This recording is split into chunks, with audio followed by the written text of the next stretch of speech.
বিসমিল্লাহির রহমানির রহিম। আজকে পহেলা নভেম্বর, আজকে পহেলা রোজ শনিবার। সতের পক্ষ থেকে এই নাস্তা, সতের পক্ষ থেকে আজকে আজকে আমি আসছি। আজকের হোস্ট হইল ডাক্তার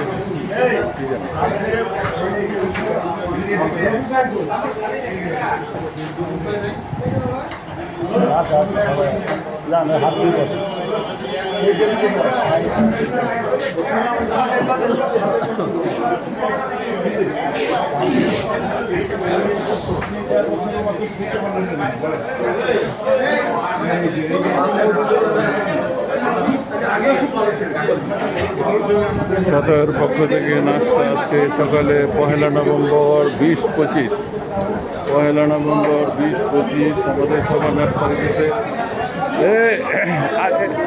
এইখানে এলো প্রথম টেবিলটা, এখানে খাওয়ান দেয় না। বিলাল ভাই বললাম এই টেবিলে তাড়াতাড়ি খানা আইব, দূরের টেবিলে তাড়াতাড়ি জায়গা। ঘটনা কিটা? হ্যাঁ, জাফর ভাই ফর্সা মানুষ দিয়ে দেয় না।